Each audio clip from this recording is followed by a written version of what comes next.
Hey everybody, welcome to another episode of Better Humans. I have the privilege of getting on the line today with Mr. Blake Nubar, and Blake is absolutely just an incredible human. And we actually have we have a rich history going all the way back to like the beginning of ClickFunnels and like building some of the original funnels, selling stuff on the ClickFunnels Marketplace, and like doing I don't know, just like all this amazing stuff from way back forever ago. But I want to tie all that back to like where Blake is at today and like what all has changed. And so I'm hoping that we get to go on this like crazy radical history lesson of like what built Blake and like how you got started, but at the same time like get to emphasize all the amazing stuff that you're doing today. So the first question I want to ask you is, how are you doing, man? I'm good, man. Thanks for having me. I mean, I think you nailed it the best, dude. We go back so far, back to the ClickFunnels Marketplace days when there was like such an arbitrage opportunity online, which probably catapulted my career, to be honest, which was a fun story behind that. But yeah, I'm good. I'm pumped to be here, man. Can you really complain that like, oh, there's an entrepreneur who saw an opportunity, seized it, and launched it, and the next thing he's doing, like that's isn't that the definition I of mean, I don't know capitalism? another way. I don't know another way to get started, really. I mean, you need it. You know, well, I forgot that quote. I think it was like by Brian Tracy, and I could be mistaken. He basically says like, luck is quite predictable. Show it more often, take more chances. Do all that stuff. If you stay in the game long enough, right, you get a little bit of luck on your side and a little opportunity, and you combine the two together, and you Yeah, completely change your entire life. So it's pretty interesting. I love it. Um, so where are you tuning in from right now for everyone who's listening in? I know that you're in Florida, but I mean, to your comfort level, like geographically, where are you calling in from? Yeah, I'm in downtown Orlando. So my wife and I, we live in the heart of the city, and great view, great city, and yeah, we're Hmm. here right now hanging. What's for you or for your wife? What's in Orlando for you guys? I'm born and raised in Oviedo, which is like kind of like you, like slightly outside of Atlanta, but we're slightly outside of Orlando, and Okay. I've always wanted to be in the city, and I was like, let's go do it. But crazy enough, right when I want to move to the city, when I basically can, COVID hits and like everything shut down. So not only do Dude, I'm just like waiting the whole time to just move here. Like I'm like from when I was a kid, when I was young, because there's like city living to me, it's always been interesting. Like walk out, go grab a couple beers, get some food, walk everywhere. And literally COVID hits and like all these businesses just start shutting down. I'm like, that's just typical my nature. Something like that would happen. do you want to know the craziest thing? My wife and I had a very similar experience. So we never like aspired to do it, but basically COVID happened and we were like, we have to get married right now, otherwise it's never going to happen. The government's going to shut down, everyone's going to die. And so we were like, go get married. It was March 16th, 2020. So we actually just celebrated our 5 year pretty recently. And we got married and we moved into an apartment together for 1 year. The Yeah. lease was coming up on that apartment, and we were like, okay, well, we've been living in a box, like not coughing, sneezing, breathing on each other the entire time. Like we want to get out. We want to go somewhere. So we ended up telling the leasing office, we were like, we're out, bye. We're not going to pay any more money for this place. And we packed everything up in a box and we shipped out to Puerto Rico. And it was like, oh, this is like Puerto Rico. We're gonna go live here for however long. We ended up doing it for about 4 months. Yeah. And dude, the exact same experience of what you're talking about, where it's like, I'm in paradise. I should Yep. like it should be like a giant party, like beers on the beach, roasted chicken, like beans, rice, all this stuff. Like, and it's like no one's out, no one's doing anything, and we're like, oh, this is.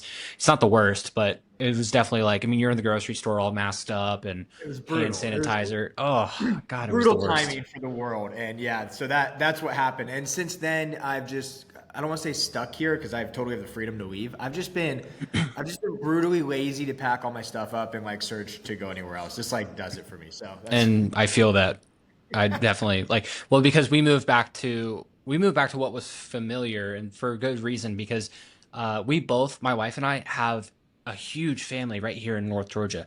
And I mean like, so we have a son now and another baby on the way coming very soon. And that group of cousins is now 16 wow. cousin, or like I have 14 or yeah, I have 14 other nieces and nephews just in like the immediate area here in North Georgia. So it's insane. So then like my siblings and then the parents and then their parents, and it's like everyone's here. It So works we went out. down we went down to this island and we were like, this is amazing, this is paradise, but we're missing our family. And so we were Funny like, enough. well, we have to go home. even to add to that, we did the same thing. We went to go look in Puerto Rico to move there, Mhm. and out of full transparency, we were doing it for tax purposes, The just because basically, 4%. Yep. yeah, four. That's what my wife and I were doing. Why you go to Puerto Rico, right? It's like, do Yeah. I want to live in America or Puerto Rico? Nothing against Puerto Rico, but I like America better. So, and then we got there and we're just like, I don't know, man. You got family and stuff. And my wife, she loves being around her nieces and nephews. Like it's part of her identity. She Yeah. loves it so much. And and we're like, I don't think so. It's just like instead of like saving more, we can always find ways to earn more if that's our gig. But it's like let's go back home and just kind of do it a different strategy. So we've been here since. Yeah. Love that. Okay. Well, yeah, really, really ironic. We've got very similar stories there. Extremely. I didn't even know that about you either, so that's kind of cool. Yeah. So, Blake, this podcast is called Better Humans, and it's because I believe that humans should be left better than we found them. And as I was looking around, I was like, your name came up on account of the fact that you've helped tens of thousands of people, including me, start an online business. And like it, okay, really fast. Is that number correct? I'm hoping that you correct me to like hundreds of thousands at this No, point, right? no, I'm not. I'm no one special. Tens of thousands is a correct number. I'm not. One day I hope to be great. I'm just kind of okay right now. Blake Nubar, the most humble human being, helped tens of thousands of people help start to make money online, but he's just Blake Nubar. Okay. Yeah, I'm just a normal dude. You're funny. Okay, awesome. So, um, for anyone listening, I actually like I can't emphasize this enough. Like when I watch Blake make moves in the marketplace on different things, I actually like I will message him and ask him about moves that I'm trying to make because I know that like when Blake makes moves, he crushes it. Um, we originally got connected over like ClickFunnels and all the stuff we were doing, but I just want to say that like when I watch you make a move, I like I watch with the purpose of like what is he doing? Why is he doing it? What's the advantage? And like if anyone stemming from this podcast like wants to do something really smart for themselves, they'll go follow Blake and then watch what he does. Like, okay, what's here's a great example. What's that really cool logo and really cool computer back behind you? This whole like display setup for that company back there. What's that about? Yeah, no, that's Rocketeer. That's our software company. That's a great company. We started that a year ago, I think. Yeah, a year ago.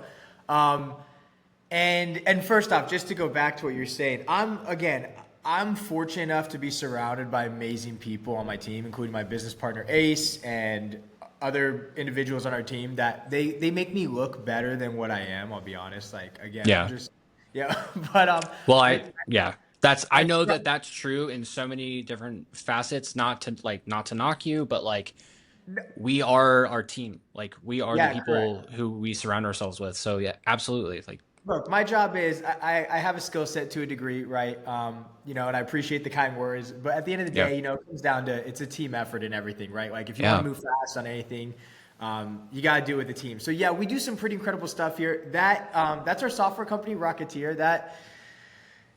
That's the coolest thing we've probably ever worked on in our life, and it's changing lives left and right. And I could geek out on it for hours, Jimmy. Honestly, it's it's a Okay, really cool so software. before before we do that, like I mentioned at the beginning, I want to take people on like a bit of a time travel Yeah. exercise. So to to help bridge all the way back to the beginning, I just want to let people know that like where I show up on the scene in like the history of Blake Newbar is like I think I joined your Freedom Fighters Facebook group and there's a ton of amazing like information all back then like conversations that were happening there were really amazing, and then you launched this partner program and I saw it and I was like I literally opened up the I watched the webinar and then I got the copy of it and I was like showing my wife in that apartment in 2020 what like because what else were we going to do except like build online businesses and like hang out with each other and like play fun board games, right? Yeah. So I opened up the webinar and I was like, watch this, like let's do this. And she gets to the end and she's like, that's so smart. we should do that. So then we do it. I like text you. I'm like, dude, I'm in. Like, let's go. And so we do it, and we try a handful of different ways. And like, I learned this really amazing skill of like going out and like pitching local companies on this idea, and it was so good. It was good for me. It was good for my wife. We learned a skill. We made some money in the process, and it was awesome. So that's about like where I come in on the scene. Now let's take people even further back for you. When you okay, when you first started, what actually tripped you into becoming an entrepreneur? Like, were there signs as a kid that you were going to be entrepreneurial, or did like as you became an adult, you like it came out of necessity? Like, how did this start for you?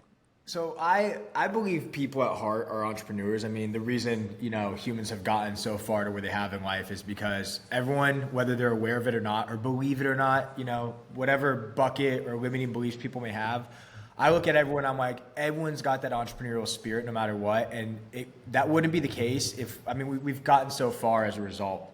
I mean, we've survived some of the most frigid colds and hot summers. I mean, you name it. Like, humans are a pretty remarkable species because we're able to innovate and problem solve very well. Now, breaking that out of someone, right? I'm a firm believer, and you kind of have to unlearn everything that society has taught you to go back to kind of your primitive entrepreneurial ways. And I don't know, something about it. When I was younger, I mean, I was in fourth grade. I'll never forget. I was selling baseball cards during like recess. I got in trouble so many times. But I'd bring like baseball cards to school like in fourth grade and just open up shop at recess and start slinging cards out, making money, making like $20 a day as a fourth grader, which was crazy. And I think when you're younger and even in the beginning of business, I think it's okay to be more addicted to the money aspect because that's why you're starting business in the first place. You're trying to generate an income, right? And then eventually when you have that income and you generate that freedom, right, which is what we're really after, but in the beginning it might be like, I want to get money. Well, you want to get money because you want to get freedom. Then your beliefs and your attitude start shifting on what else can you do because it's not about the money anymore. So that's what got me going is in those infancy stages. I think I saw the money coming in. I'm like, this is awesome. Like, let's keep doing this, not really knowing where it was going to go. And then, one thing leads to another, and I'm brought into this online space, and this online space really changed the way I went about things. And I'll never forget, I was working for a 9-to-5 company, and I was doing the traditional thing you do, which is, and if anyone else is out there working for a 9-to-5, nothing wrong with that. I actually think it's a smart way to start because you won't learn a better education than working for someone and getting all of the skill sets and taking that and applying it in the future to something you want to do. And I was doing that, and I was working for an education company, and we were building really cool products and things like that, but none of us knew how to market online. And I remember seeing this, this was like the time I was learning about ClickFunnels. I had no idea what ClickFunnels was. And I remember sitting there, and we built this product for like 9 months, and it's this coolest, we partnered up with Eric the trainer, who's a Hollywood physique expert, he trains like Hugh Jackman, Tom Cruise, Tyler Perry, you name it. Like, he's the trainer of the stars. So when they want to get ready for like a movie role, they don't have time to work out for like 6 months. They need to be ready in like 6 weeks. So he has a very unique training methodology to get people looking really superhero-like in a very short amount of time.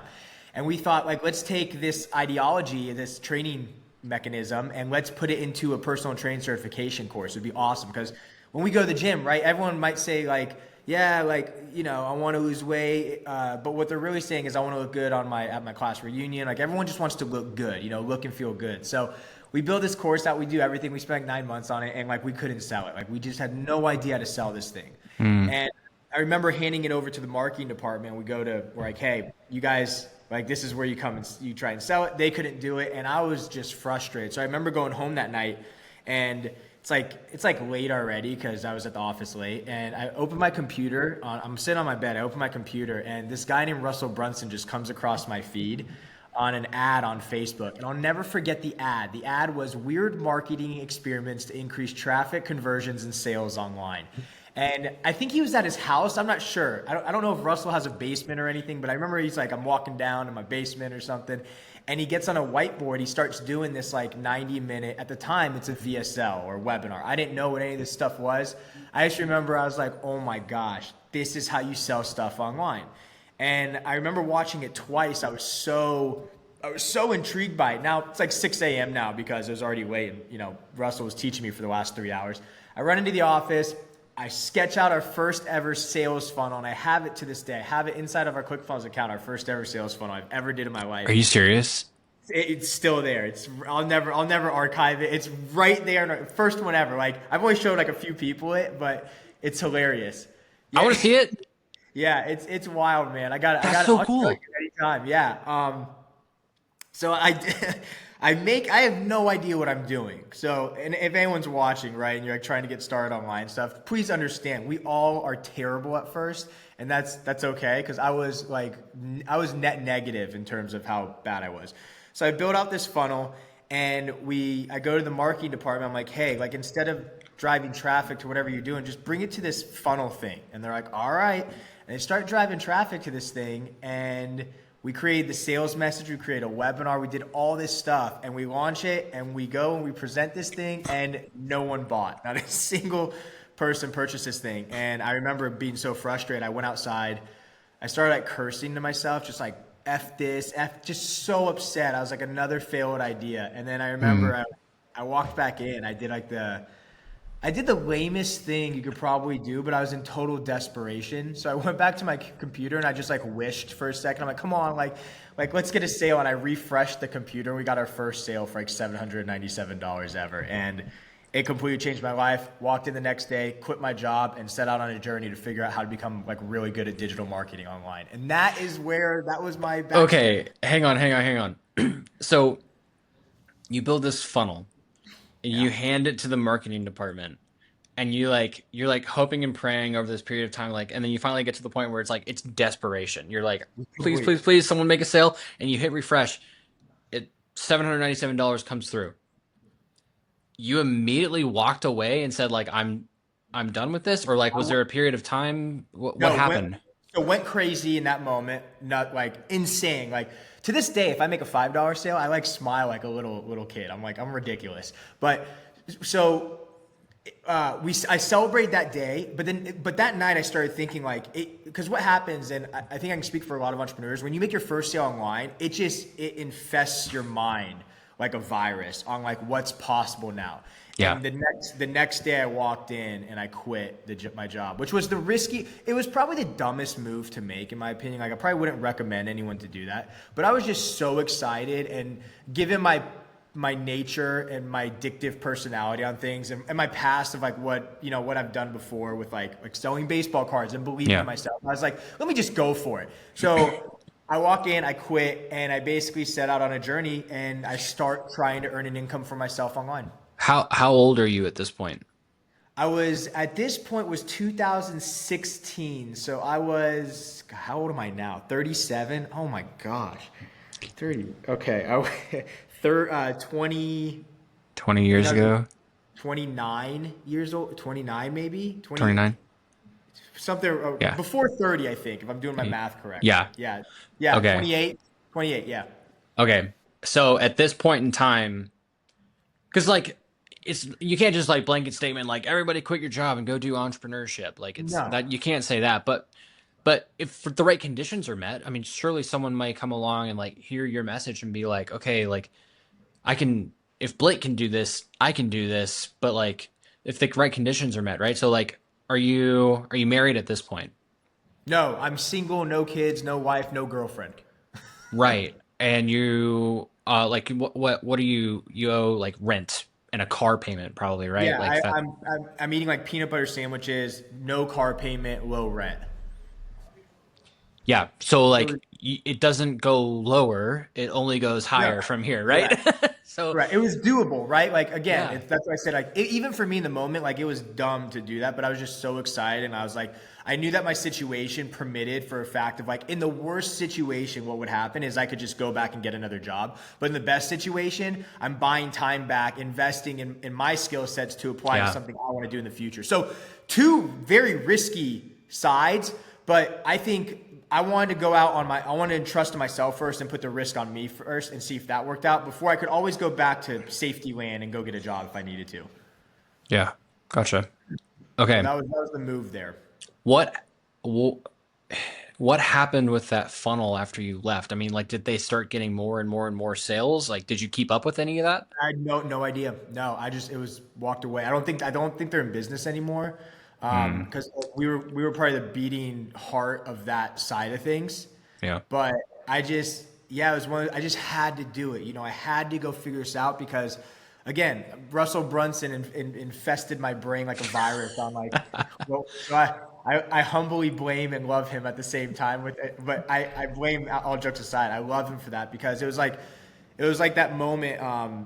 I forgot that quote by I forgot who it was, but it's like when you're figuratively tapped on the shoulder, and what a shame it'd be if you're unprepared. Sir When Winston Churchill. Winston Okay, Churchill. so I was on this is really ironic. I was on someone else's podcast earlier today. Um, and I literally quoted this, and so I'm going to do it here too. Yeah. Um, to each there comes in their lifetime a special moment when they are figuratively tapped on the shoulder and offered the chance to do a very special thing, unique to them and fitted to their talents. What a tragedy if that moment finds them unprepared or unqualified for that which could have been their finest hour. That was exactly it. And it was That like, one. That that is was the my moment. favorite quote. And it's Dude, literally I get because of Russell. chills. Ooh, I get chills just thinking Right? about it. Right? Because it's so true. And I was like, it just something in my soul was like, you got to go for it. You got to try this. And it requires a little bit of selfishness. It requires a lot of sacrifice. But the other side of that rainbow is more than a pot of gold. It's a lifetime of fulfillment that, I think most people dream of. And everyone's capable. It's just taking the leap of faith. Yeah. Dude, this is crazy. Okay. Yeah. Um, I was so, a psychopath. It was wild. okay. Now on this timeline, you quit your Yeah. job. You went out and you started learning how to do this stuff for Hmm. yourself. What's Yep. what's the first thing that you start to do here? I mean, like, do you start So making offers and like yeah, putting them yeah. out there? Again, I still knew nothing really, right? Let's discuss my in 10 seconds my skill set at the time. It was 90. It was 3 hours of Russell Brunson's webinar information, right? And that's basically what I had. Aside from like tinkering around and like learning by getting burned a little bit on how to like build a funnel, things like that. So perhaps I was a little overzealous of going out on my own, but again, I was going to invest on me no matter what. So the first thing I did is, because now Russell was like my new savior, right? Mm-hmm. Like I put all I put all of my trust in him as a marketer to teach me more. So I go home. I'm in a townhouse. I'm living there with a roommate to help with rent and stuff. And I go in the living room and I set up my desk in the living room. So which is insane. But again, I was single, no wife, no kids, nothing. So I put my desk in the living room. I got the TV in front of me. The kitchen's right there. So I created like my own work environment where I could like eat if I need to, put on some background music or TV, and then like set up shop. And what I did is I just not really bought, but Russell had a ton of free content. And I just remember absorbing as much as I could. I bought .com secrets and read .com secrets like 8 times, front to back, like in a row. Took notes. If you saw, I wish I could show you. I basically took .com secrets and wrote it and summarized it before AI was invented, obviously. And there's probably 50 pieces of paper on my floor, like in like tic-tac-toe type thing, where I'm like, I'm jumping over from page to page to page to page, trying to like remember what I was doing. And I'm just absorbing information for like the next, I would call it a solid year. Because I didn't want to be one of those people that was like, okay, yeah, let me go. Like I learned for, 2 weeks. Let me go help someone, because I would hate to be on the other end of that if I was getting help by someone that didn't really know Yeah. what they're doing, you know? And I feel like a Yeah. lot of space has that, but I digress. But I wanted to go really learn the skill set. So I'm absorbing all of his content left and right for probably a straight year. I would say, truthfully, I would love to say like 18 hours a day, but that's just dramatic. Probably 12 hours a day. 12, some days 6 hours. I was burnt out. Some days 18 hours, and I was doing this for a year. And after a year, I was like, let me go to Upwork now. I go create a profile on Upwork. I have the original screenshot of this profile, and I'm like Blake Nubar, funnel wizard, tech master. It was ridiculous.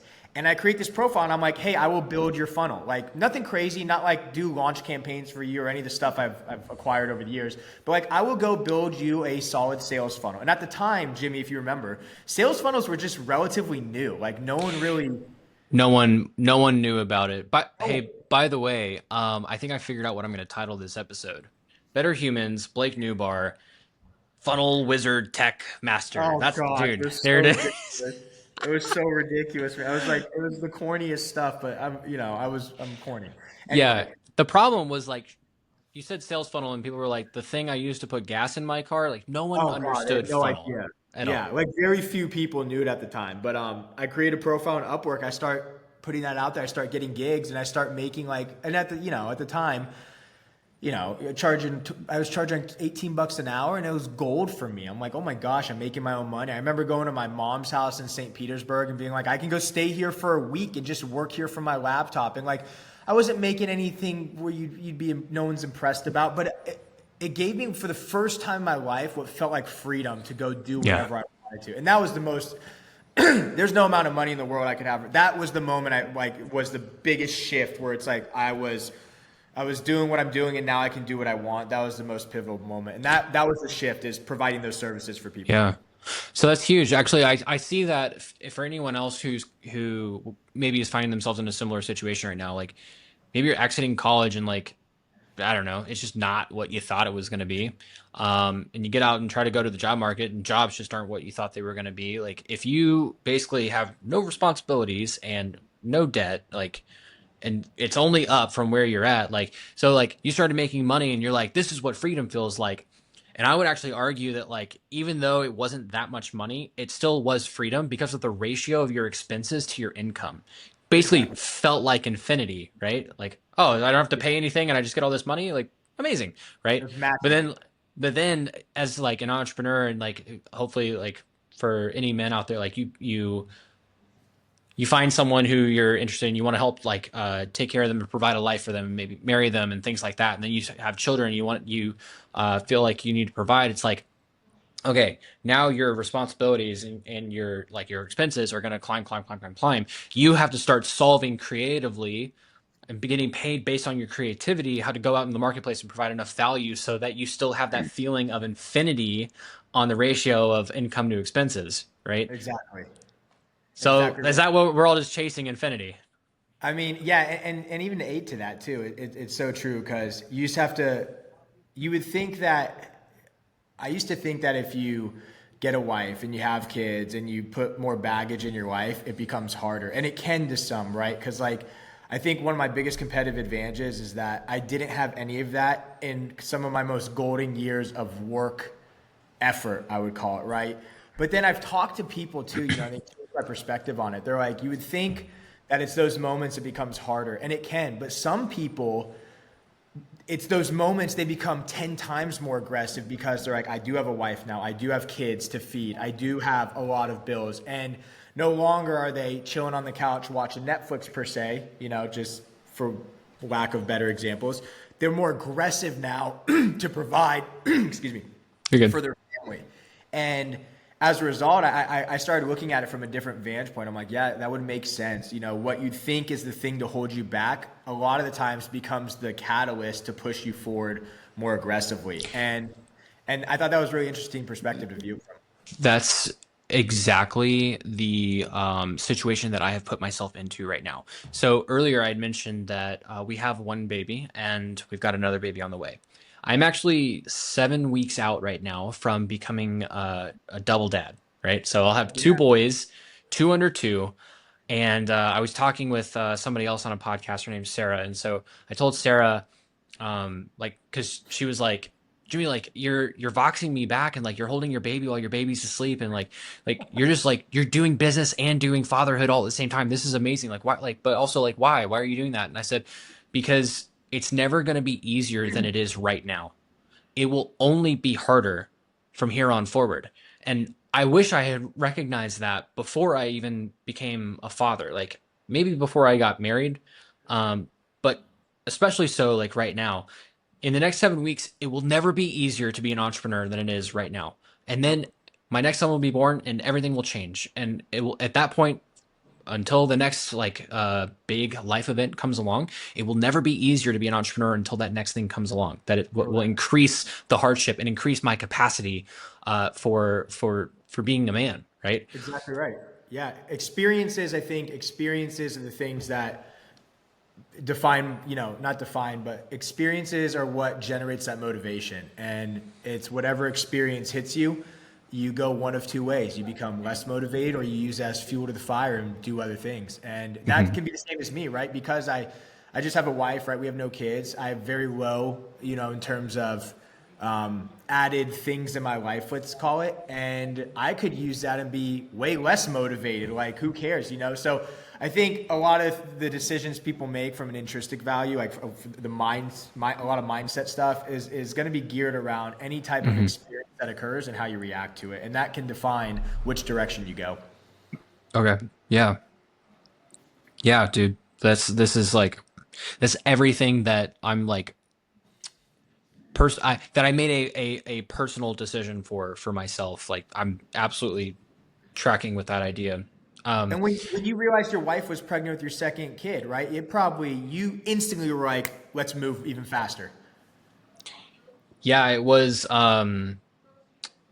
Like it How do I probably put got you this? even more motivated than you already are because you're like, oh, yeah, like you said, it's never going to be as easier. Like you probably even got more aggressive than your current stance of what you are right now. And I already know you're going after things hardcore. It's like, it's those things, that information, those experiences coming in that you take it one of two ways. That's yeah, exactly it's actually it was just before we found out we were pregnant with our next kid. It was about a year ago right now, actually April, May. So yeah, May of last year was when I was like, okay, like do or die. I'm punching the throttle forward. Like we're gonna Yeah. go like really, really massive. I invested in coaching. I invested in a mastermind. I started learning like high ticket sales and like all this stuff and like doing all the stuff I really should have been doing over the last like 5 years or so for my agency, but like can't go back and do it then. Got to do it now, right?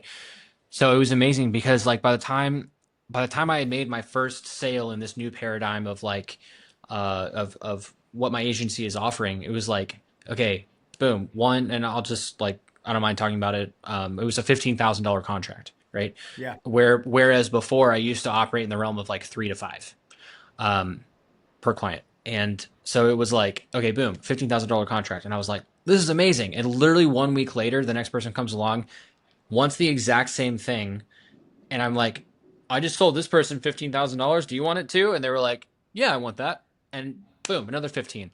Another month goes by, boom, another 15. And it was like, oh my god, like this is crazy. And so it's just Wild. started tripping like everything shifted as soon as I invested and put the pedal to the metal. I changed internally so I can change my circumstances externally. And so all of that happened because of the decision I made. Well, I like kind of made the decision to have a second kid, but like it wasn't, it was a nice surprise. We'll put it that way. Yeah. Um, Sure. I was a it was a complete nice accident. surprise. Okay? So was my sister. We were both accidents. Yeah. So Yeah. Um, yeah. Not exactly. I won't for my boys. I won't use the word accident because like, yeah, I didn't trip and fall and like, oh no. Um, but, sure. but yeah, not big planners over here. So Yeah, absolutely. but basically yeah it's like you use that fuel to make the decision do or die, go big or go home. And so I've decided to go big, and that's what we've been doing on the agency side of things over here. It's phenomenal. I get to serve people at such a higher level. They show up with bigger opportunities. We get to swing for the fences, and it crushes. And so we're having yeah I'm having fun playing bigger. I know you As you are, should. right? As you should. That's what entrepreneurship is. It's a game of personal growth, and you can apply that personal growth to your business and do amazing things and help a lot of people. Yeah, love it. So Blake, if you never did any of this, like you never quit that job and you just like kept going and maybe kept trying to figure funnels out, but you were like, okay, like this is good, I'm helping the company, and you rejected your call to contribution, what do you think you'd be doing at this point? Where do you think that you would be in life? I'd, s- Good question. I'm not Miss Cleo with the crystal ball, but I know I'd still be attempting something, right? Even if working in corporate America was a means to an end, I just always had the itch to try something. It was in that moment it felt the best timing. Mm-hmm. But I don't know. I don't know where I'd be. I would hope I'd hope I'd be pretty successful. But if I wasn't to this moment, I know I'd still be fighting for it because, in the words of Gary Vee, you got a lot of time, and there's two sides to that. Some people are like, no, you don't. Some people are like, yeah, you do. It's true. It's all based on your energy level, and it's never too late to start. Some of the most successful people started in their mid 40s or 50s, and you just have to be reminded of that. So I think I'd still be fighting right now to do something. I don't know what I have no idea where I'd be, but I'm glad. I guess I'm glad and fortunate at the same time. I don't even have to really think about that because who knows? Be a toss up. Yeah, it was, I don't know. It's like weird. As I was asking the question, I was like, but Blake was already entrepreneurial before he started his job. So like if it wasn't then, it was probably like a month from then. Or if it wasn't a month from then, it was like a year from then. Like you would have done it. You would have done it Yeah. either way at one point or another. It just happened to be then because like I don't know. That's the tripping point, right?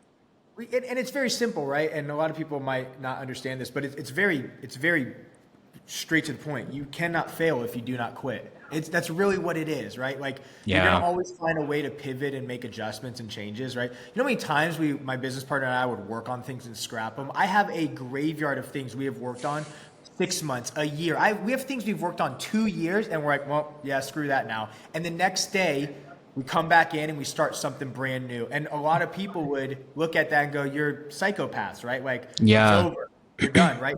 But that's the thing. As long as you're motivated internally, you're gonna just keep going after something. A lot of the greatest companies we've seen to this day, you never finish how you start.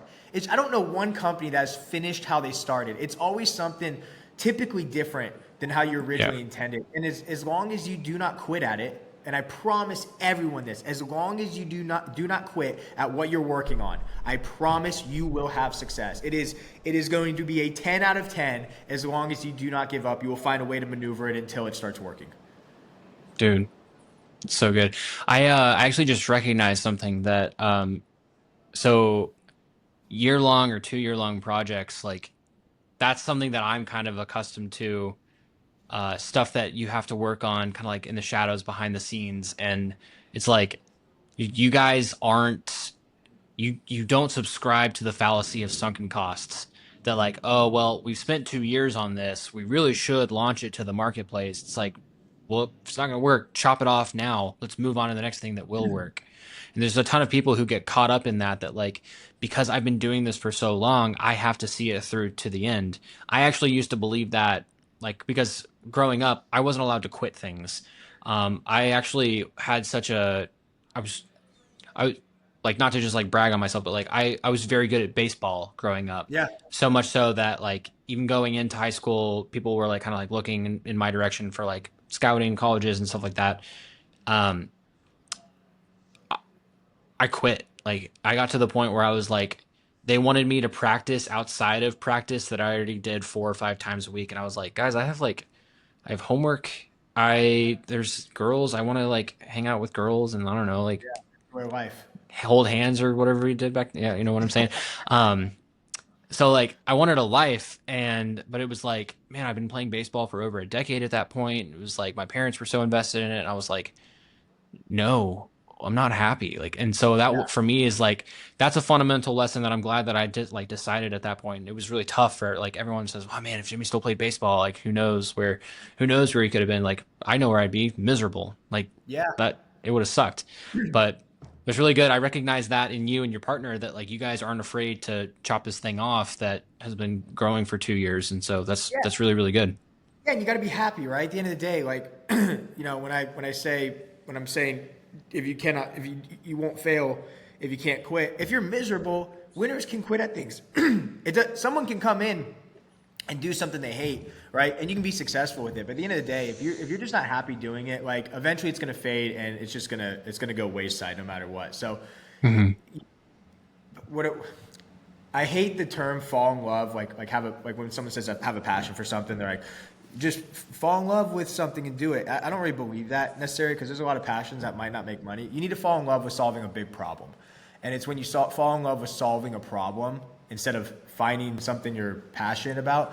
Like what you can do is will supersede anything 10x, because you fell in love with something bigger than yourself, something you truly Yeah. cared about. If you care about that, you're going to find a way to have success with it. So yeah, you got to wake up and know there's nothing like the beginning of starting something new. There's nothing like the beginning of creating a complete monster because you quickly realize you quickly realize how much you don't know again, and there's something Hmm. extremely humbling about getting kicked in the face all over again. Just when you thought you had it figured out, you are back to ground zero. And to me, I'm a psychopath with stuff like that. I enjoy being put down back into ground zero, being nothing again with something, but trying to claw our way out by developing the skill set. So there's nothing quite like starting something because you're instantly reminded how good you are not yet. So are you describing your experience with the most recent venture with Rocketeer? Oh gosh, yeah. Some software alone. Funny enough, I used to do software back in the day, but like when I say back in the day, I'm talking like really back in the day, like where we remembered absolutely nothing about it. Yes, with Rocketeer, again, something humbling about starting something from scratch and working on that project. You're quickly reminded how much you think you thought you knew that you have no idea how it works. And going through that learning curve and that rock tumbler, like one day will be a polished, beautiful rock that comes out. But right now we are this jagged thing getting beat to absolute oblivion right now in terms of like what we're learning, how we're going about it, setting up process and systems, building out features, all this craziness, right? Of like really building a software from a complete idea to an actual working product. It's a great experience to say the least. Jeez. Yeah. Well, I'm sure you know that like I've been a part of ClickFunnels ever since it was like a project in the basement, right? Yeah. So like my proximity to Todd and working with Russell and all of that, it put me in a really unique spot to see that like, yeah, on a day-to-day basis, everything goes wrong. Always. Something really important goes wrong at least once a week, especially Always. in software. So like I um I wish I could be like, "Oh, it'll get better. Don't worry, Blake. Go pat you You on the know how shoulder." it Like, is. "Oh, Yeah. yeah." Yeah. Good job, little buddy. It's like one thing about software is it never works exactly how you want. There's always some issue with it. And I can say for most businesses in the infancy stages, but probably software specifically, it is it is sheer chaos. Like software and creative work, it's chaotic. It's always going to be chaotic, and it's okay that some things just don't need to be organized. And I think true innovation is born out of chaos, not out of organization. And that is what gets me excited about software and even starting businesses from the ground up. It's chaotic. It's not sitting around a conference table talking about the next feature we're going to do. It's literally, I look at Ace, he looks at me, he has an idea, it sounds cool. We put 10 minutes thought around it and we're like, let's go build it next. And that's what I think is the beauty about being scrappy in the beginning phases. That's what makes the whole thing fun right now. Okay. I'm hearing something, but I want to hear it from your mouth. Are you a starter or a finisher? Oh gosh. I mean, I'd have to say both. I mean, I don't know how else to start. And what's the context? Are you like starting something and then finishing it, actually making it come to fruition? I'll say like even the launch of something, I would still consider to be like the starting phase. But like a finisher might be somebody who can like on an ongoing basis like continue to pour into something to like foster its growth and like maybe like the later stages of business like you might have like an integrator come in and like just absolutely like run crush the show and like have the thing working like a well-oiled machine. And starters are typically people who come in and they are like they're high idea, high visionary, high creativity, and they're the explosion of the big bang at the beginning that like sets all the things in motion to go. I would say my role has shifted to finisher. Like, I, yeah, I would say finisher. But I think at the beginning of anything, you have to one or two or an entire team, people have to come in and be starters on things. I think as you grow, finishing, you take this, you take the innovative approach, the innovative idea, and to be able to bring that to the finish line, I think is clutch. So, but both are. I think starting is going to give you the big vision picture of the thing that can become the monster. And then in order for that monster to grow and eat and feed and do crazy things, you have to have the finisher. So probably I'd say finisher at this point. Here's what I sorry. Here's what I would argue for. Literally because of energy. So I just heard you describe you and your partner sitting across the table and you had an idea and then just like, this is amazing. Okay, if we just do this and then let's go build it. And your energy was like here. And then as you were talking about being a finisher, it's like, yeah, I'm probably a finisher. Yeah, it's like you have to do all this and yeah. Yeah, logically, pragmatically, practically, yeah, I'm probably a finisher. So I'm not saying anything. I'm not saying like you said it, not Look, me, but I guess I would like to maybe sometimes I like to think I'm one or the other in specific situations, but I I'm willing to fill any type of role in any specific moment, whether it's a yeah, starter, finisher, it doesn't matter. I don't care what it is. If someone needs me, perfect example, if someone needs me to come in and handle support tickets for a specific reason, I guess I'm more willing now to put myself in any situation it needs to be, no ego, no pride, whatever it is, nothing to just win the freaking game. And I think when you're able and willing to do that, especially in the yeah, beginning, which is needed, right? Because you're going to wear multiple hats in the yeah, beginning of anything. You're never going to be like, I'm director of operations or I'm, CEO, right? Like, no, you're not. You're all those things. And then you also clean your office at night, right? yep, And I'm still willing, no matter what, is like whatever I need to help our team with and provide them with, whether it's starting, finishing, managing the ship, it doesn't matter. Whatever it takes to go win the game, because at the end of the day, that's all that really matters, right? Is yeah, going and building something to become the best. And whatever anyone has to do in those moments to do that, that's how I operate. So sometimes it might be here, I got a cool idea, and sometimes it's like, hey, screw my idea. I like your idea better. Like let's help execute on this right now. And it's all use case situation, and it just depends on what's being brought to the table. yeah. And I think it's that attitude that I think that's why I see like I'm like watching you make moves in the marketplace. And like Blake's crushing it because there's no position too high and there's no position too low that he's Yeah, not willing to do. Right? Like I'll do anything. you get in and you get your hands dirty and do it. If you told me we could get more customers every day if I cleaned windows on the corporate building, I'm doing it. I don't care. Like it's just, and that's what I think a lot of people, they might think that they're too good for these things. And sure, maybe it is. Maybe at times you're like, hey, my time is not valuable there. I'll do anything in the beginning. I'm 50 cents straight up. Like I'll take pennies. I don't care if it's dollars. Like I will collect any amount of money to go sell product. That's actually a really good creative for Rocketeer. Like you could position that as like ever since I launched Rocketeer and let Rocketeer handle all my ads for me, I've freed up so much time that I'm just finding things to do around the office, like and like do all the like menial task work and stuff. Like I Screwing a light refilled bulb. screwing a light bulb. I refilled the ink and toner in the printer for Donnie who like hasn't done it in 3 weeks, and then like Yeah. literally get on the side of a building and like wash the outside of your windows. Like sign up a Rocketeer today, and you can have as much free time as me.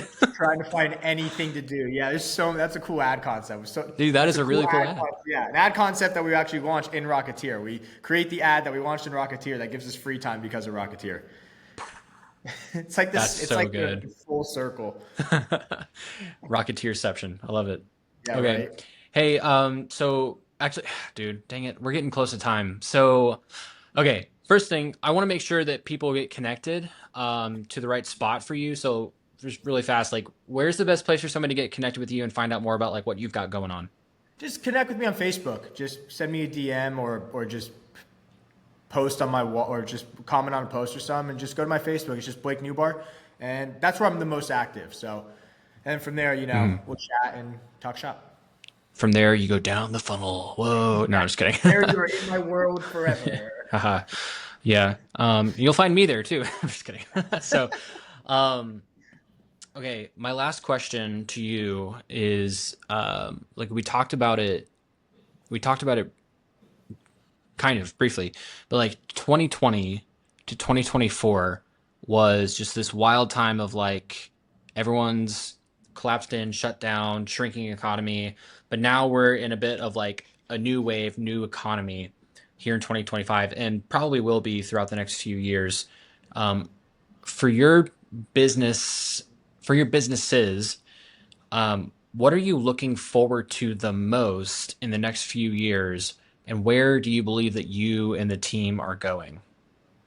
So the biggest thing I'm looking forward to is probably no surprise. It's the development and continued development of AI and agentic AI and what's going to be possible with that.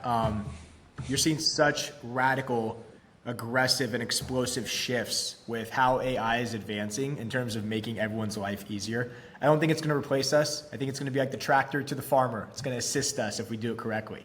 So the most thing I'm excited about is like how AI is going to continue to develop by these massive organizations, and then how our team is going to be able to take that AI, train it to a very specific thing. In this case, we have ad software, and find ways where we can even automate our business on a whole new level than before. Because right now, Hmm. if you mention AI to people, even marketers, right? They're like, I've heard of it. I'm using it here and there in my business. A lot of it's still very confusing. I need help integrating it. And I think in the future, taking how this technology is going to advance and using it to not only fulfill on customers, provide, sell customers, but overall make better products is what gets me most excited. And I think where our team's going to be in the future is going to be one of the leading forces with taking an ad software and having basically AI wrapped into it to really Yeah. help anyone anywhere become really good at launching ads. Dang. That was actually really good.